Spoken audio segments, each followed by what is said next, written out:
Muy buenos días a todos. En este momento le doy las gracias a Dios por la oportunidad de poder compartirme, que me permita compartir nuevamente el Santo Evangelio según San Mateo, específicamente el Sermón del Monte, que corresponde hoy día a la parte 12 de nuestro estudio, ¿no es cierto?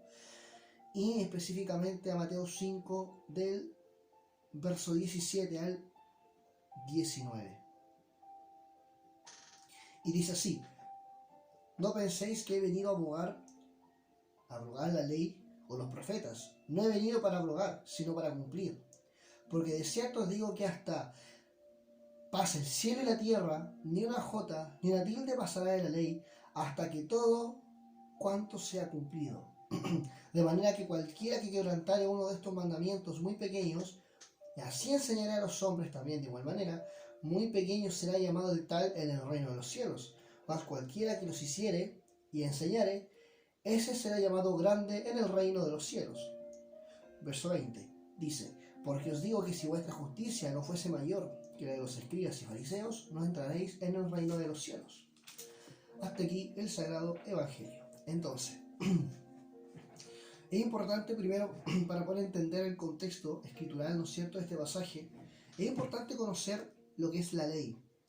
La ley es nada más y nada menos que instrucción o enseñanza.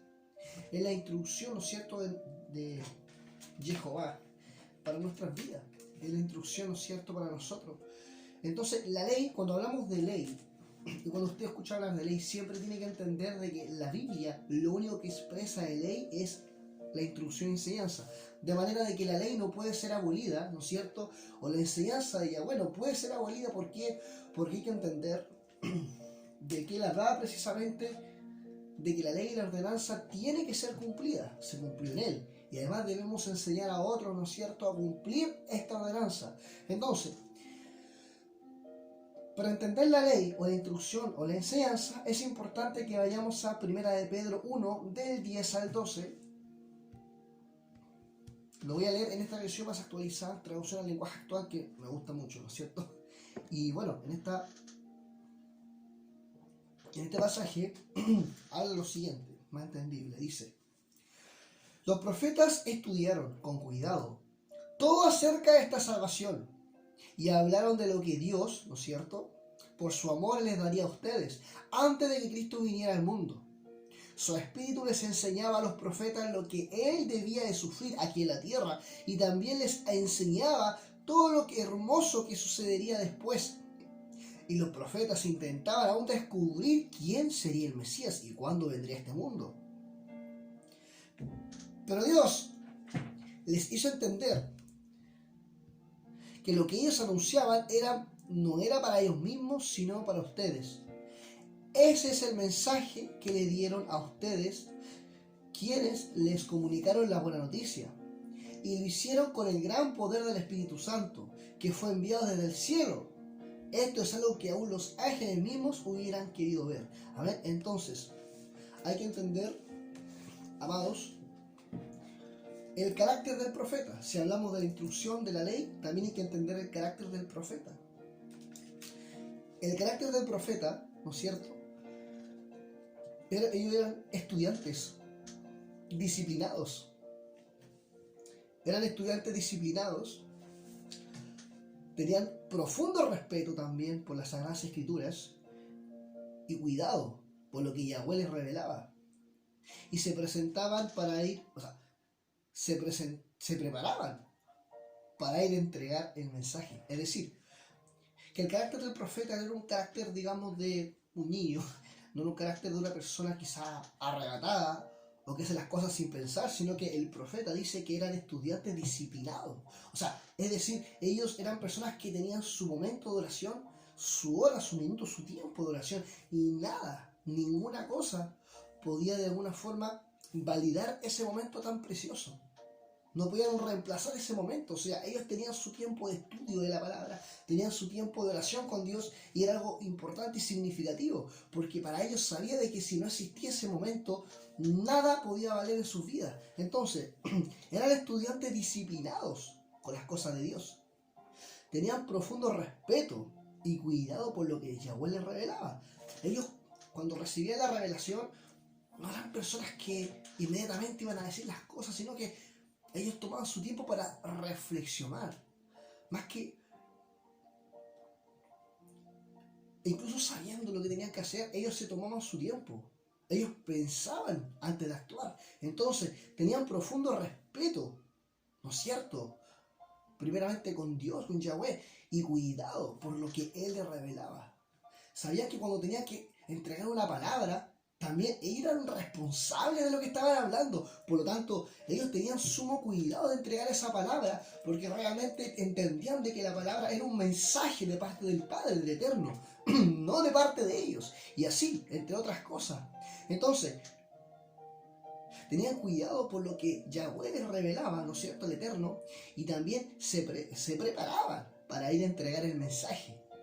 Teniendo la respuesta, conociendo, ¿no es cierto?, lo que tenían que hacer, ellos se preparaban. Después de recibir el mensaje del Eterno, oraban y decían: Yahweh, esta ha sido tu voluntad, entonces, Señor, anima el carácter, anima mi fuerza, anima, Señor, todo mi ser para poder entregar este mensaje. Enséñame cómo tengo que hacerlo. Enséñame cómo tengo que instruirme. Se da cuenta que se parece un poco a lo que nosotros tenemos que hacer, y nosotros hoy en día somos profetas. Cada cual que es capaz de enseñar la palabra es profeta, porque está enseñando acerca de Cristo. Todos los profetas hablaron en función al Mesías, y hoy en día nosotros hablamos también en función del Mesías. Entonces ellos miraban hacia adelante y hoy en día nosotros miramos hacia atrás, pero nosotros predicamos de este mensaje, como decía Juan, el apóstol, de lo que hemos visto, lo que hemos oído, lo que se nos ha sido revelado. Eso anunciamos con toda autoridad. Entonces, ese es el carácter del profeta. Ahora bien, si nosotros vamos a la primera carta de Corinto, ¿no es cierto?, capítulo 14, verso del 2 al 4, dice lo siguiente: porque el que habla en lengua desconocida no habla a los hombres sino a Dios, pues nadie le entiende, aunque el Espíritu habla misterios. Mas el que profetiza, ¿no es cierto?, algo más importante, por lo que la palabra menciona, habla a los hombres para edificación, exhortación y consolación. Amén. Entonces, es decir, el profeta edifica, exhorta y consuela. Ahora, la función del profeta era hablar de parte de Dios. Listo. Muchas veces hay gente que se complica con señales, visiones. Hermano, la función del profeta era exclusivamente hablar de parte de Dios. Era el heraldo, como también lo fue Juan el Bautista, que él preparaba el camino al Señor, ¿no es cierto?, de cuales los profetas antiguos, ¿no es cierto?, hace unos años atrás habían profetizado sobre la persona de Cristo. Entonces, ¿qué sucede? La función del profeta era hablar de parte de Yahweh, ¿no es cierto?, el cual el mayor ejemplo de ellos fue el mismo Yeshua. ¿Por qué? Porque él también, en función del profeta, lo hizo, y él siempre respetó, ¿no es cierto?, lo que el Padre le dijera que hablase. ¿Por qué? Porque en muchas ocasiones en el Evangelio de Juan se puede emplear esta realidad. Lo podemos apreciar sin ningún cuidado. Dice, en el Evangelio de San Juan 5:19, por ejemplo, 12 al 49 y del 14 al 10. Cuando habla, por ejemplo, del 5 al 19, por ejemplo, voy a leer solamente uno para dar la instrucción que Yeshua, o cuál es el respeto como profeta que Yeshua Hamashiach tenía, ¿no es cierto?, por la instrucción del Padre. Y decía, Juan, capítulo 5, verso 19, dijo: entonces Jesús les dijo, de cierto os digo que no puede el Hijo del Hombre hacer nada de sí mismo, sino lo que ve hacer al Padre, porque todo lo que él hace, eso también hace el Hijo por igual. O sea, él lo que veía del Padre, lo que escuchaba del Padre, eso anunciaba. Él se sometía a tal punto con la voluntad de Dios que nada lo sacaba de eso, teniendo incluso la autoridad para hacerlo. Él estaba haciendo, recuerden que Jesús estaba en un proceso de enseñanza. Él dice en Hebreo, la carta de Hebreo, bien digo, dice literalmente que él como hijo aprendió la obediencia, por lo tanto estaba en un proceso de aprendizaje. Y todo lo que Jesús hacía lo hacía conforme a la orden del Padre. Él no venía a hacer su propia voluntad. Al decir, yo no vine a abolir la ley, en otras palabras está diciendo, yo no vine a hacer lo que yo quiero, yo no vengo a hacer lo que me plazca, lo que se me ocurre el día de hoy. No, yo vengo a hacer lo que el Padre me determinó de hacer. y punto. Y esa es la palabra, y ya mi voluntad no vale, la voluntad de Dios es la que vale. Y así debería pensar todo cristiano, hermano. O sea, la voluntad de Dios es la que vale. La ley que está escrita hoy en día en nuestros corazones, que es el pacto renovado, esa ley tiene que estar siempre en nosotros presente. En los tiempos buenos, en los tiempos malos, en las vacas gordas, flacas, en los tiempos difíciles, en todo. Sobre todo en los tiempos de prueba, donde, como dice Santiago y Pedro, ahí se prueba nuestra fe. Y la prueba tiene como propósito hacernos madurar. Las dificultades y las tribulaciones nos hacen madurar en nuestra vida espiritual y nos aseguran la confianza en Dios. Eso dice Romanos 5, ¿no es cierto? Entonces, entendemos, y también Primera de Pedro, entonces, entendemos de que Jesús, como función del profeta, era hablar parte de Yahweh, ¿no es cierto? En el cual el mejor ejemplo era Yeshua el mismo. Entonces, entendemos de que el profeta, como acá indica, Jesús siempre hizo la voluntad del Padre, lo que el Padre les determinaba de hacer. Entonces, el profeta edifica, exhorta y consuela a los miembros de la iglesia. Vamos a entender el significado de cada uno de estos conceptos, hermanos, porque son muy importantes. Esta palabra va a ser breve, le aviso al tiro, pero no extenderme tanto. Entonces, edificar, en otras palabras, es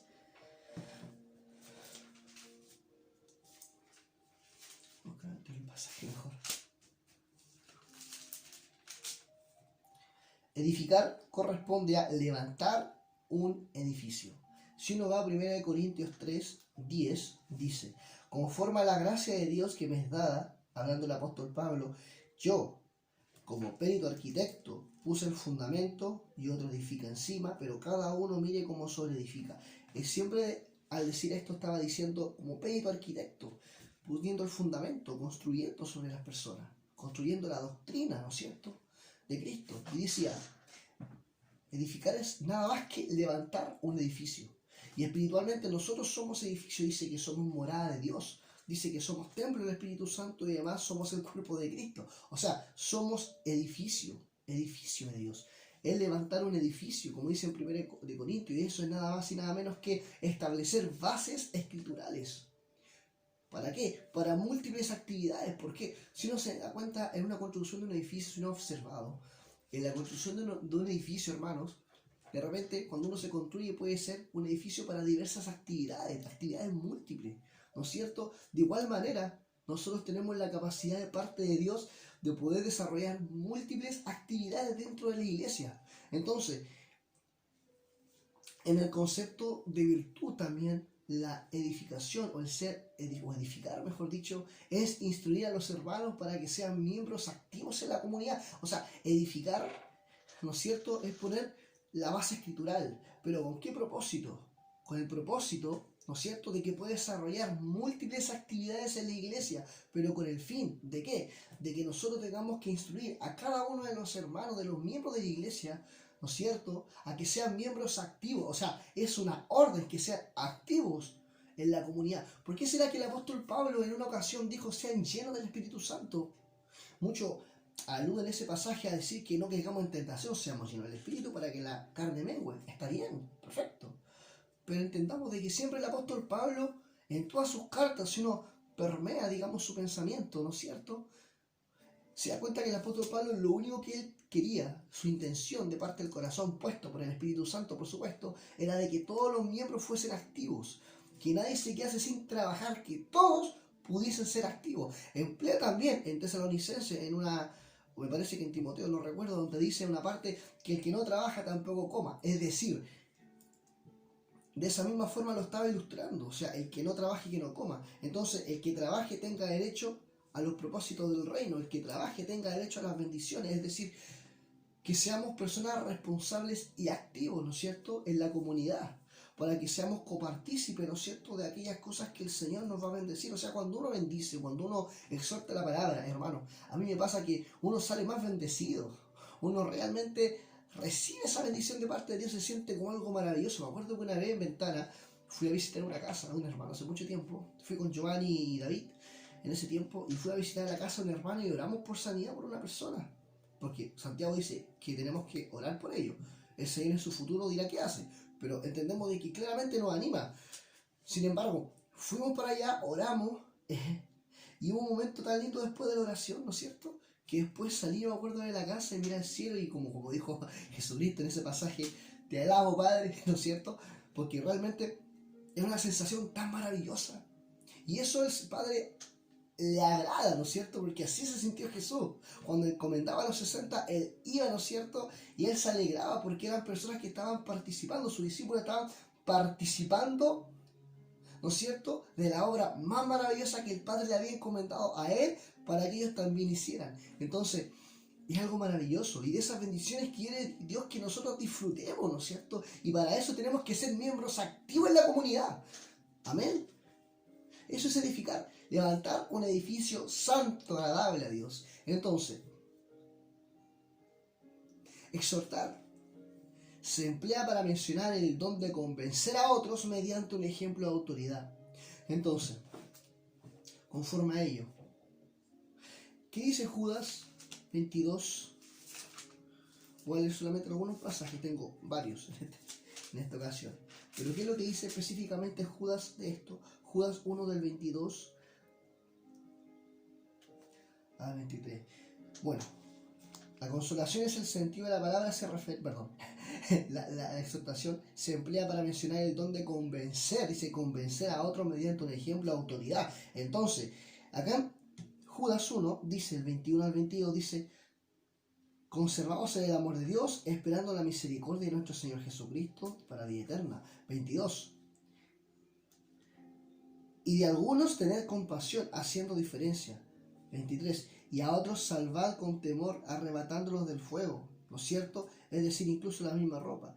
Y dice, tened misericordia con aquellos que dudan. ¿En qué sentido dudan? Dudan de la salvación. Tened misericordia. O sea, a los que dudan dice convencerlos. Convencerlos aún a los que dudan. Por lo tanto, aquellos que convencen, sabemos que el Espíritu Santo convence. Entonces acá está diciendo convénzalos a ellos, porque realmente ellos tienen esa incertidumbre, pero claramente el Espíritu Santo está trabajando en ellos. Y también en muchas ocasiones, por ejemplo, en Marcos, nosotros también podemos ver lo siguiente. En Marcos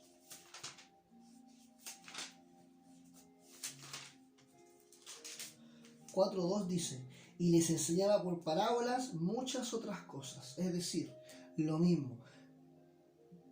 Se emplea para mencionar el don del convencimiento mediante un ejemplo de autoridad. El ejemplo, la parábola era un ejemplo. Entonces él decía acá dice Marcos que él enseñaba esta y muchas otras cosas mediante parábolas, porque era el ejemplo que Jesús tenía para poder ilustrar su enseñanza. Así lo hacía Jesús.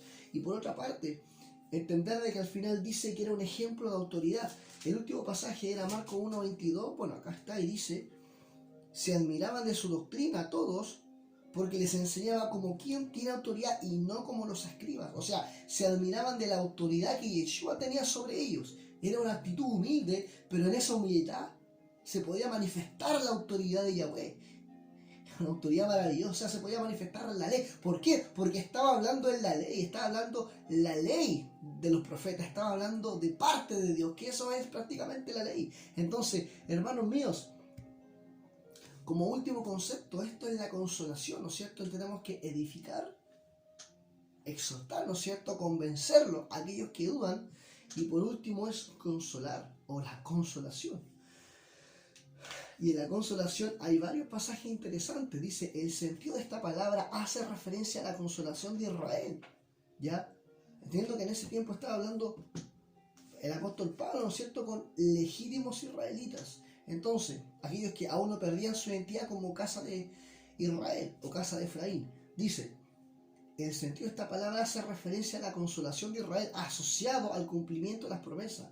En Lucas 20:25 e Isaías 41. La promesa de Yahweh para su pueblo se cumplió durante su primera venida.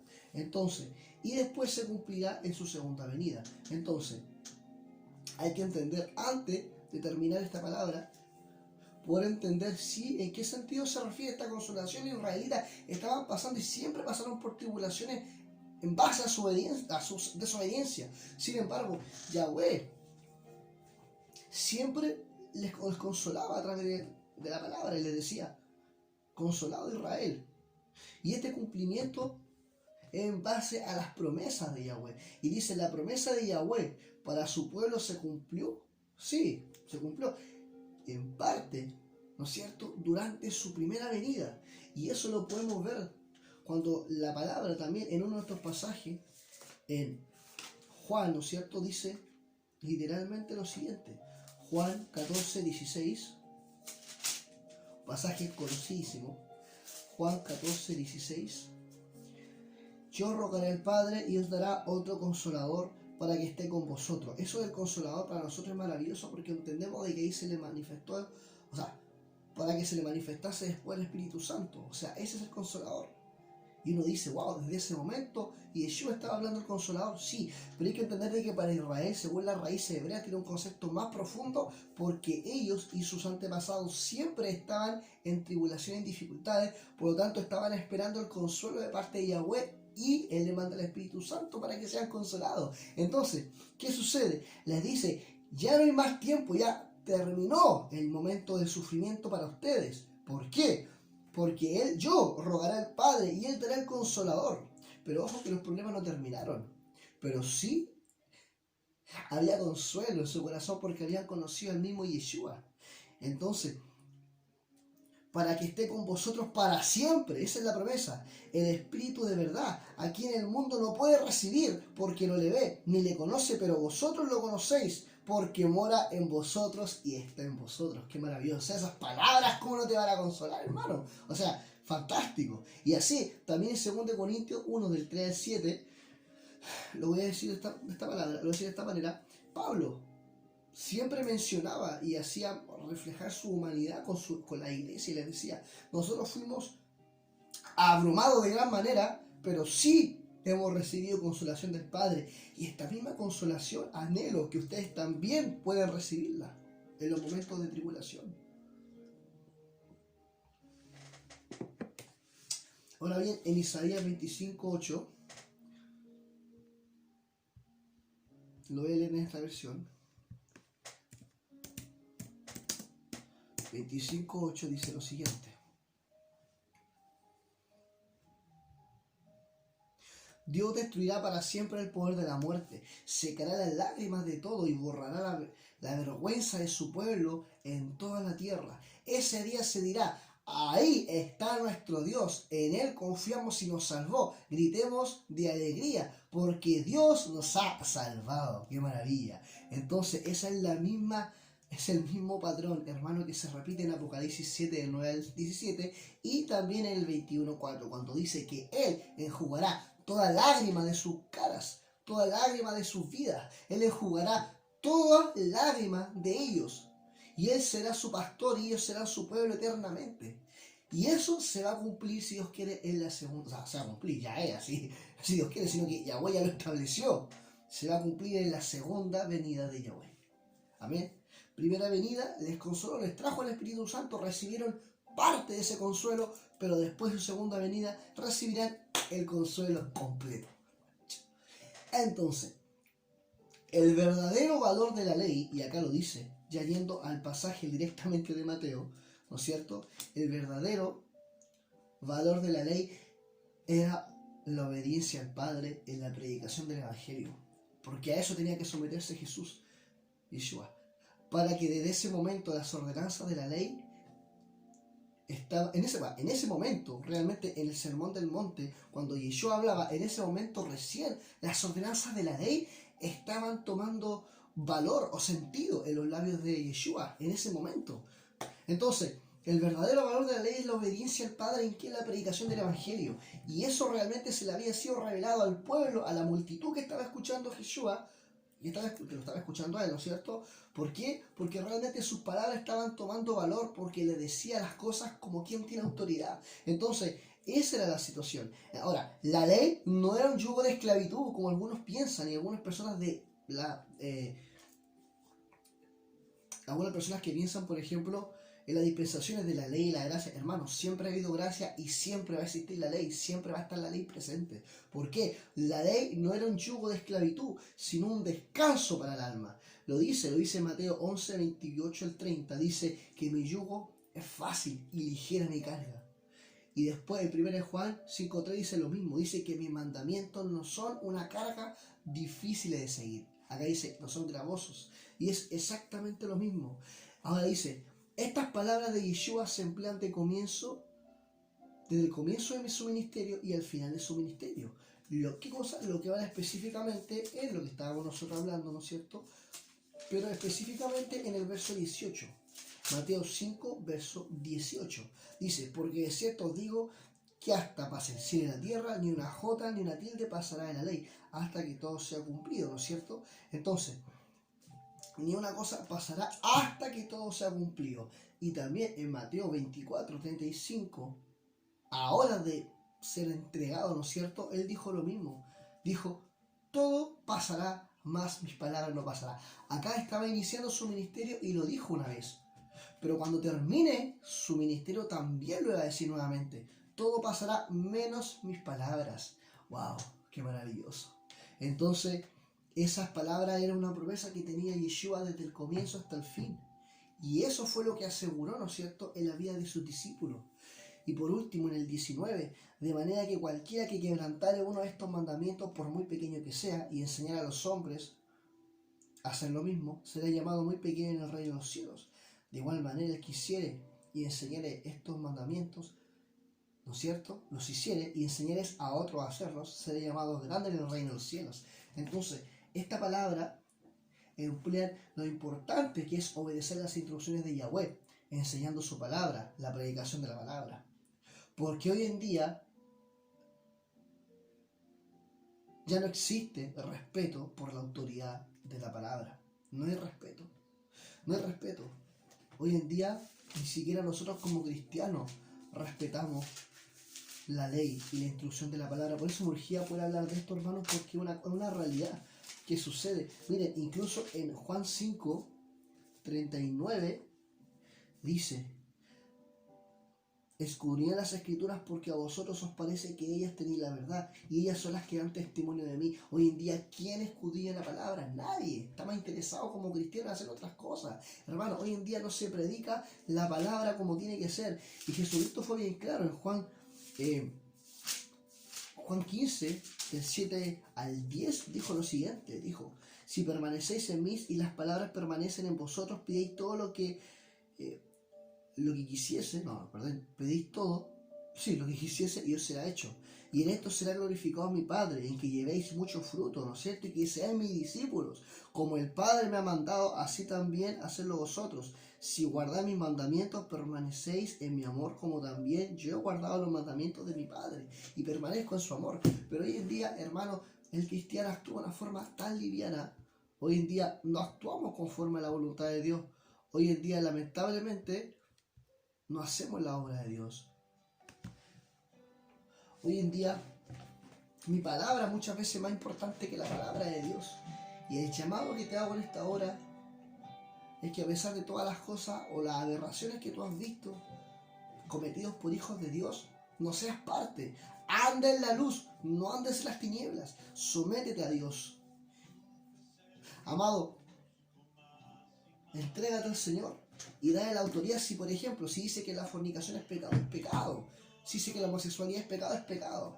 Si dice que si tú quieres poner a tu madre, a tu padre por encima de las cosas de Dios, no eres digno de Dios.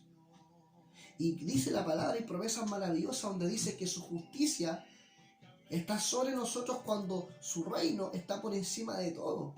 El reino de Dios es su justicia y Dios se encarga de ti. Trabaja con seguridad, con fidelidad, con certeza en el reino porque Dios te respalda. Si te ocupas del reino, Dios se ocupará de ti. Ánimo, hermano. Dios te sostenga, Dios te bendiga, Dios te respalde, Dios te dé la capacidad de confiar en Él y quite toda ansiedad. Dice, echad toda vuestra ansiedad sobre Él, porque Él tiene cuidado de nosotros. Amados, espero que esta palabra haya sido de bendición y que en todo momento tengas presente que Yahweh tiene cuidado de tu vida. Padre Celestial, gracias por este momento, por este día maravilloso. Te ruego, Señor, que tú seas bendiciendo la vida de cada uno de mis hermanos. Que esta palabra, Señor, le haya hecho, Señor, a entender de que es importante que cada uno de nosotros trabaje, te ame, Señor, y pueda entregarse 100% a tu obra. Señor, bendice sus vidas, sus casas, su familia, une sus casas. Señor, transfórmalo, Dios mío, y que tu ley habite en sus corazones eternamente, Señor, y sean agradecidos de lo que tú les das, Padre. En el nombre de Yeshua HaMashiach, amén y amén. Dios te bendiga, que tengas una hermosa semana, reflexiona en esta palabra y que Dios te bendiga en todo momento. Un abrazo.